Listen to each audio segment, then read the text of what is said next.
The North American legal cannabis market is expected to reach $32 billion by 2028. Unfortunately, recent cannabis stock market volatility has made it difficult for many investors to find opportunities to participate. Pure Verde Cannabis is in position to become a leader in the pharmaceutical cannabis movement through technology, innovation, and growth. As one of Oklahoma's top private label manufacturers, Pure Verde is seeking investment to help them bring their A-game business model to other states. To learn more about investing in Pure Verde, their 13 brand private label brands, and the advantages of being located in Oklahoma, go to pureverdecannabis.com/investors. This is not financial advice. Before making any investment purchases, we strongly recommend that you consult with your own financial investment advisor. For amplified relief, replace your next bottle of CBD with CBK1. CBK1 is a patented anti-inflammatory formulation designed to be faster acting, stronger, and longer lasting than traditional CBD. Perfect for anyone dealing with chronic and acute pain to athletes looking to gain a competitive edge. Shop capsules and topicals at cbk1.com. Free shipping to all 50 U.S. states, third-party lab tested for safety, and 100% THC free, derived from U.S. grown hemp. cbk1.com. It's only entertainment.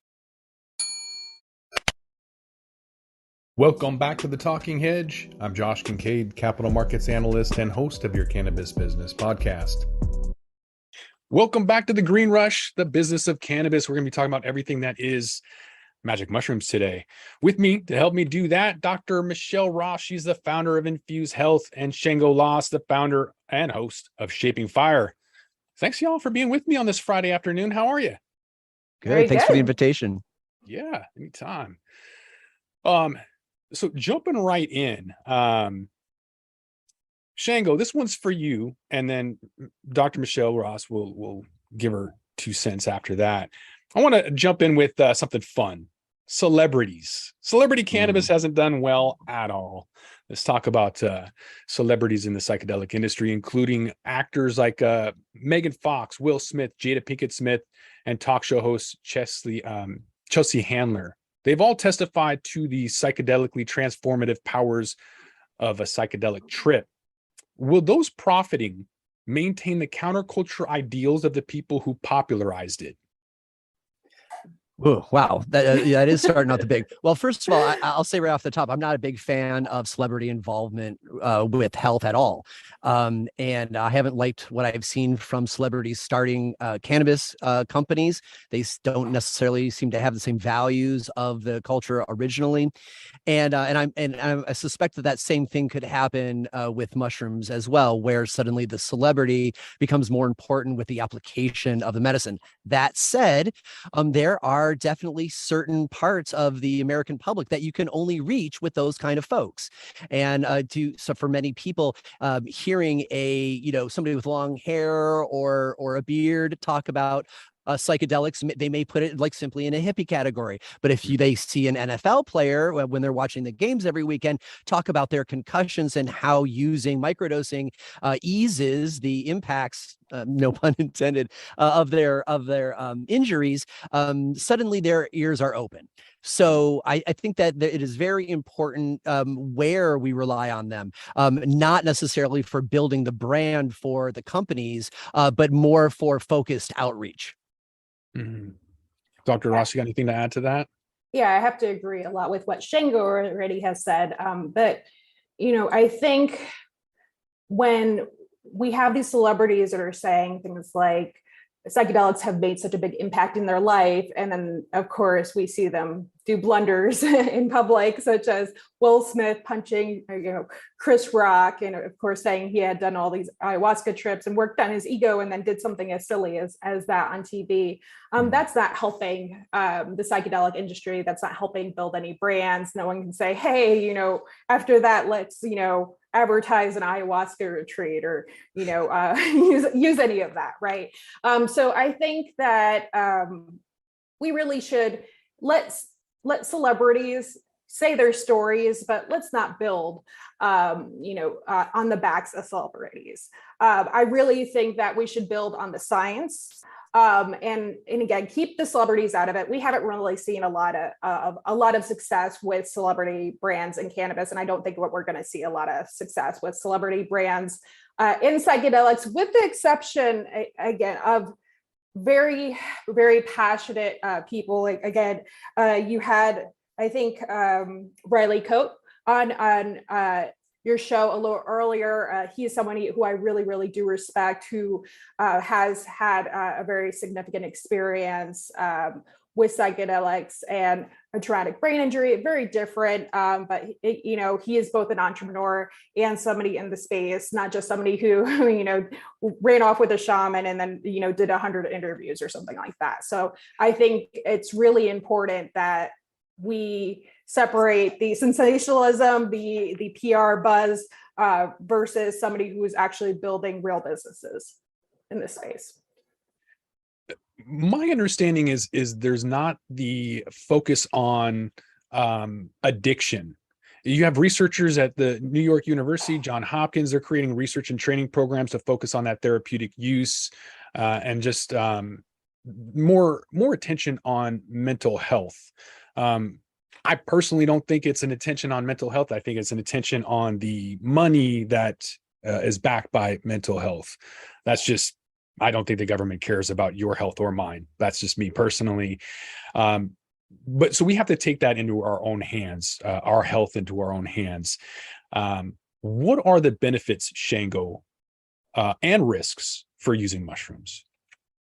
Well, I mean, that could be an entire show in and of itself, Yeah. right? But to quickly summarize, what we're seeing mostly from people using mushrooms for health reasons, number one, by far the most common is by microdosing. Small amounts of psilocybin in the brain causes neurogenesis, and so you're rebuilding neural pathways and creating new brain cells for so that to slow mental degradation. Also, it helps with a lot of other issues like anxiety, depression, concerns with end of life, existential dread. There's lots of things that microdosing can help with. Now, there's also a whole slew of studies showing that microdosing can help rewire the central nervous system. But honestly, this isn't getting the same amount of attention yet. And to a certain degree, that's the media's fault, and to a certain degree, people are not yet aware of these options, and so they're not being facilitated up. And we have to remember, it's still a Schedule 1, even though availability has spiked. It is still, you still can get in trouble for holding on to it. And then, of course, there are the people who are taking, what we call museum doses at, like maybe a gram, and that's just mostly often for quality of life, to increase the quality of the day at the beach, or the time with your family, or making love, or whatever, right? It's just like a quality of life increase. And then you get people who are taking large doses or heroic doses because there is something that is disjointed that they want to smooth out. They want to go through some sort of ego death, or commune with the all, or speak to God. All of these are different life-enhancing ways that people are using mushrooms we're just coming to the point of comfort to even be talking about. As far as the dangers, the primary danger is taking too much under the wrong set and setting, and yourself having an experience that is negative, either through paranoia or fear, or you go and you do something stupid like call paramedics, or decide you're going to take off your clothes and run downtown. I mean, like these are it's not the kind of danger where if you take too many you are likely to die, or it's addictive or anything like that. It's mostly you having a misunderstanding of the world around you and then doing something that ends up on Instagram. I wanted to add, I'm actually an addiction neuroscientist, and some of the research out there actually shows that taking more than microdoses of psilocybin mushrooms is very effective at reducing consumption of cigarettes. And so, about 50% less cigarettes smoked, actually, when you use these are older studies too. It's very interesting. It's like there's a lot of newer research, on microdosing, but there's other studies out there that really did show that this was effective for reducing a lot of different addictive activities. And so, when you look at public health, right, one of the biggest public health issues is nicotine and smoking. And so if we could get people to stop smoking, that would be a huge thing. So we really should be rolling out psilocybin. And it's interesting because the people that we first talked to in forming Decriminalize Denver and some of the other decriminalized nature groups across the country,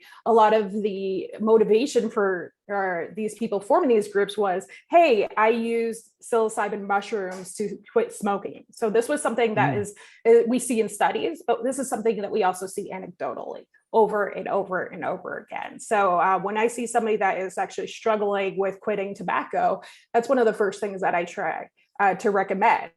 Try microdosing. If microdosing doesn't work, try a bigger dose. Try to work with someone, and a lot of times it's actually very, very successful. So that's my 2 cents there. What causes a bad trip? My brother-in-law took mushrooms, and he just had this really bad trip where he got down on himself and felt like he was a POS and just a terrible individual, and had all these like really negative thoughts, and it just really brought him down, and it was a bad trip. A bad trip might be hallucinations or uncontrollable paranoia or reckless behavior. Why ultimately do people have bad trips? I think that there's really no bad trips. There's bad experiences that you didn't integrate properly, right? I really hope that everyone has a lesson from these things. Of course, there can be unsafe experiences, right? For example, if you're on a medication that maybe is not safe for you to take psychedelics with, and then you have a really, really bad, experience, right, with racing heart and paranoia and things like that, that's a whole nother class of bad experiences and bad trips. But if you're having an uncomfortable experience because, say, unresolved trauma is coming up, right? Sometimes that's actually the purpose of taking psychedelics, right? You want to actually work through some traumas. It's not all unicorns and rainbows. Okay, I'm going to see, melting, walls and hallucinations and things like that. It's going to be beautiful, amazing. I'm going to write in my journal afterwards and everything, and it's going to just be enlightenment and I'm Buddha. Like, that's not how that works. Sometimes you have to go through some things and it's uncomfortable.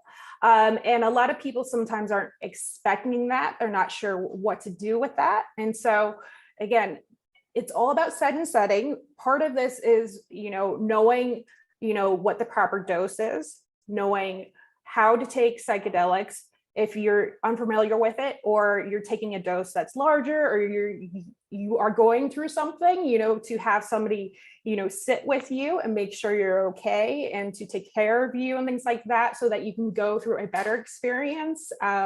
It's always important, if you do have a weird or, again, bad trip, right, to know what was different about that experience, especially if you're a more experienced person, right? Did you take something else with that?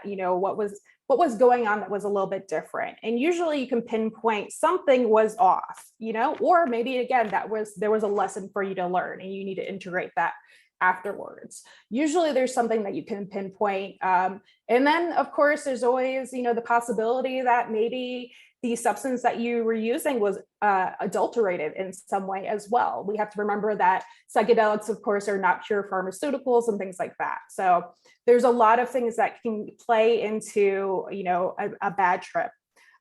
Shango, I don't know if you want to contribute. Sure. I agree with everything Dr. Ross said, but I will break out 2 parts, the set and setting part, because we often use this term set and setting, and I've realized from talking with patients that not everyone necessarily knows what that means. And set is your mindset. And so a lot of people, they just think, oh, I'm going to do psychedelics casually. And except for microdosing, that's like really not the case. You are taking a trip. And just like if you were to take a vacation, you would prepare and pack appropriately. And so you want to make sure you have a mindset where if you are already in a crappy mood, psychedelics usually just expand the mood that you are presently in. And so you don't necessarily take mushrooms to make your mood better. You try to get yourself in a, as good of a headspace as you can be, because like I know some people are dealing with trauma, so they're not necessarily going to be happy, but be in the best, one of the better mood states that you can be, and then take the psychedelics, because that mindset will really set the tone for your experience. And then you're setting the location and who you're going to be with, is very important as well. If you're kind of like an outdoor nature person, don't be taking your psychedelics and then being inside with a room full of people with a loud television and everybody else is drinking, right? You're setting yourself up for these bad experiences. And so first making sure your head's in the right place, and then making sure you've kind of planned out your trip. You make sure that you know where you're going to be. You're going to make sure you've got your favorite snacks, make sure you've got a lot of water, and then open yourself to the experience. One other thing I want to point out is, mushrooms have been done without therapeutic or counselor care for forever. But, if you're somebody who suffers from serious depression, schizophrenia, bipolar disorder, things of this nature, I would definitely consider at the very least discussing your mindset with your care provider first, and perhaps have such a person present for it. Because if you already have a questionable relationship with consensus reality, a proper dose could cause that fissure to become even greater. And I would also add too that everyone, before they go on a psychedelic trip, should have the Fireside hotline like on their phone. So there's a free number that you can call. And you wouldn't remember to call them if you didn't already have it on your phone. So like do that, put that number in before you go on your trip. And in case you have something come up and you're panicking, you're by yourself, or you just need to talk to somebody, they have people that you can talk to or text. Most of the time, I don't think it's 24/7 yet. Hopefully with funding, they will be, but it's a wonderful nonprofit service, and it's just amazing to be able to contact someone. Hopefully with the psychedelic renaissance, those services will just keep on expanding, but to have a trained person that is there without judgment to help you integrate that process, or to be able to just tell you, like, you're not going to die, like whatever you're going through is okay. I've gone through it too. It is okay. You are alive. You are not dying. It is okay. Like that's all sometimes you need if you're going through a really bad trip. But if you're going through a bad trip and you're by yourself, it is scary. So free hotlines exist to help you. So put those in your phone before you go on a trip. We talk a lot about in the cannabis industry, if you're going to eat an edible, wait a while. The worst thing is to overconsume and then have the heart palpitations and the thoughts of panic and you're going to die or whatever. What is the moderate dose? Because I was looking online doing some research for this panel, and I saw that they put a moderate dose of like between 1 and 3.5 grams. But when I did 3.5 grams, like that was a huge dose. I got into an argument with a poster. I don't know if you guys remember Red Dog, a beer poster, but my college roommate had a poster, and I got into an argument with the dog and the poster from 3.5 grams. And they're trying to tell me that's a moderate dose. I don't think that's a party dose. Can you guys like explain what a moderate dose should be? Sure. So there's a pretty common scale. And if people really want to go in depth into this, they can check out the recent episode of Shaping Fire, where I interviewed Dr. Miyabi Shields, and we talk about how the chemical brain functioning impacts when you do a heroic dose all the way down to a microdose. So generally, it is a microdose is going to be 0.1 of a gram. A museum dose, or something that you might enjoy an activity around other people, I would consider a moderate dose would be 1 gram. And then from 1 gram up to 3.5 grams, really more like your 2 to 3.5 grams, would be what people would consider a taking a trip, right? Doing my mushrooms. But then there is over 3.5, which people will either call a heroic dose or an ego death dose. Anything after 3 grams is getting very serious, right? You're going to be high for a while, and your relationship with consensus reality will definitely shift. And so know that as soon as you get above 2, things are getting more than moderate.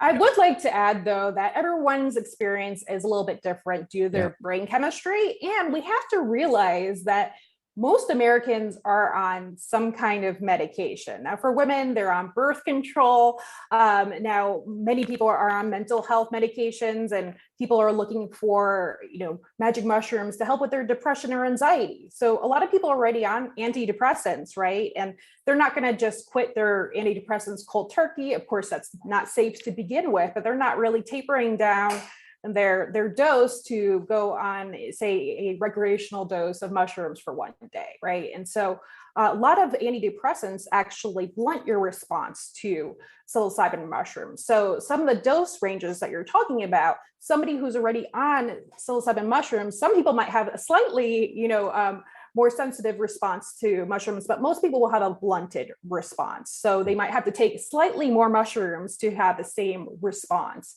So it's interesting. There is a slight deviation in range. And again, it really depends on how your brain chemistry is, what your medications are on, your weight, et cetera, whether you're drinking alcohol or not, how much sleep you've gotten, what other supplements you're on. There's some supplements that you can take that will either boost the serotonin in your system or not, like 5-HTP, et cetera. So there's all sorts of little things, little variables that can affect how your experience of psilocybin mushrooms goes. Yeah, you mentioned alcohol, and Shango mentioned alcohol at the beginning. And Shango, you live down the street from your buddy, Dr. Ethan Russo, and he coined entourage effect. So I'm curious about the entourage effect in magic mushrooms. The entourage effect suggests that there's the sum of contributing parts of a botanical or biological process that produces a greater synergistic effect in comparison to the effects of each individual part when presented alone. Does the entourage effect hold true for mushrooms? Well, the first answer is we don't really know yet, because the research has not been allowed for so long. We are still learning what all the components and metabolites that are present in mushrooms that might be active. Now, last week on Shaping Fire, we interviewed a mushroom analytics lab operator, and he spoke at length about the different analytes other than psilocybin that may be playing a role in our experiences. But we continually ran up against walls of science that does not exist yet. For example, those of us who are all familiar with cannabis and cannabis dosing knows that the terpene profile is exceptionally important, especially for consumers that are only looking at THC, right? Terpenes play a huge role in sculpting the variety of the experience. Well, mushrooms have terpenes as well, and we're only now starting to begin to look into those terpenes, what they might be and what their effects might be, and what's the secondary metabolites in psilocybe mushrooms that could be influencing things. Mostly we focus on psilocybin because it converts to psilocin in the body, and that's actually the hallucinogen. So I would say that we do not have firm evidence of an entourage effect like we do for cannabinoids in mushrooms yet, but that research is going on, and many folks expect that we're going to start finding secondary metabolites that are not psilocybin, which are adding to either the central nervous system healing experience or just the psychedelic experience itself. I mean, the fact that you have synthetic psilocybin, right, and it has a different effect than, say, a full spectrum, mushroom. is evidence that there probably is an entourage effect. Then you also have the fact that there's, multiple hundred, if not hundreds of psilocybin, species out there, right? And they all have different, they do have different amounts of psilocybin in them, but they also have different amounts of these other, like baeocystin and other compounds in them. So they do have different effects from how long, the high is, how intense the high is, et cetera, right? So for example, if you go to Amsterdam, there's all different types of mushrooms you can take, and they can sort of quantify what kind of effect you're going to have if you can go and take them, right? So we sort of can tell, hey, there are differences in mushrooms if you take them. So I do think that there is an entourage effect. Yes, we do need to quantify that similar to how we have in cannabis, but there's definitely something going on. Shango, you mentioned earlier on that psilocybin rewires the brain, and you also mentioned that there's no studies that have been that have evaluated the long-term effects of repeated use of magic mushrooms. And so I kind of want to bring that question back up about long-term effects of magic mushrooms. They've been used in therapeutic settings to treat a variety of ailments and disorders, including cluster headaches, obsessive compulsive disorders, anxiety, depression, post-traumatic stress disorder, addiction, and a recent resurgence in the research into the therapeutic effects showing promising results. But what's it going to take to enter mainstream psychiatry? Well, legality, that's for sure. And in the municipalities where mushrooms are have been blessed, Portland, Berkeley, Colorado, you're starting to see programs exist where there are now certified and licensed, well, probably not licensed yet, but at least certified and trained facilitators who are working with patients. But as far as the long-term impacts, I would say two things. Number one, I mean, it is a natural medicine that people take for longish periods, and historically, anecdotally, we don't see problems. But the very nature of mushrooms is not really designed for long-term use, right? The idea is that you want to cycle onto the mushrooms, take them for a particular period of time, and then take a break and see how you're doing. Because unlike, let's say that if you are a pain patient and you're using cannabis because you don't want to use an opioid, right? You can often, if you're a chronic patient and you're going to be in pain the rest of your life, you'll probably be using cannabis the rest of your life. And we understand that. But that's not really how it is with mushrooms. If you are depressed and you are going to microdose and also do your therapy and make some life changes, and then in 3 months after you're done with a 3-month protocol, it's usually recommended that you get off it for a while and see how you're doing. And similarly, you're also not going to be taking large doses every day. Not only will that get exhausting, but that's not the mode of use for this medicine. And so I would say that while those studies for long-term use are still being done, it is also not the nature of the drug. And Dr. Ross, do you have anything you want to add to that? I mean, when you compare mushrooms to typical antidepressants, right?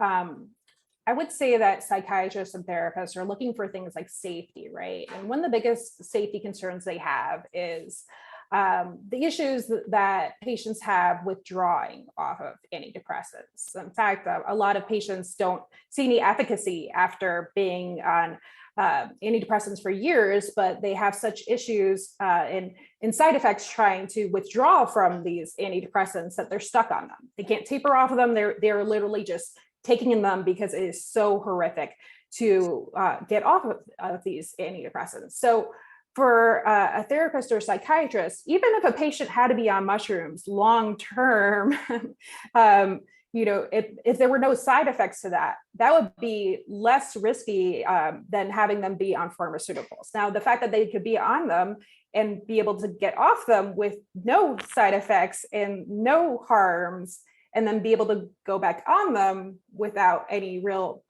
issues is actually very, very safe and very, very beneficial. So I think it's, again, like the risk and benefit an analysis for any therapist is it's really going to be a very, very exciting thing once this is all legalized. Again, I don't think that we're going to have the natural forms of some of these substances in the offices. We're going to see synthetics, unfortunately, because pharmaceuticals are what we see. They might not be as safe as what we're saying, with the substances that are being microdosed. But they're probably going to be a safer form than what the antidepressants and other medications that people are currently using. So again, safer is better, and that's really all it comes down to for doctors. I feel like we could carry this conversation longer, but y'all got a vacation to go to or whatever. It's sunny in Seattle. Shango, you got something to do, I know. So we're going to roll this one up. So I want to thank my guest, Shango Loss. He is with the founder and host of Shaping Fire. You can find Shaping Fire on YouTube and probably a bunch of other places. Anywhere you download your podcasts. That's it. And then Dr. Michele Ross, she's the founder of Infused Health. Is it Infused Health? It's drmichelleross.com. Man, there you go. All right. So with that, we're going to roll this one up. We're going to be back and just after the commercial break with another panel. So I want to thank both Shango and Dr. Ross. Appreciate you guys being with us. Have a great weekend. Thanks, Josh. With that, we're going to roll this one up. I'm Josh Kincaid. This is The Talking Hedge. Don't forget to like, share, and subscribe, or don't, and I'm out. Don't forget to smash that like button on your way out and check out these other videos that we've got.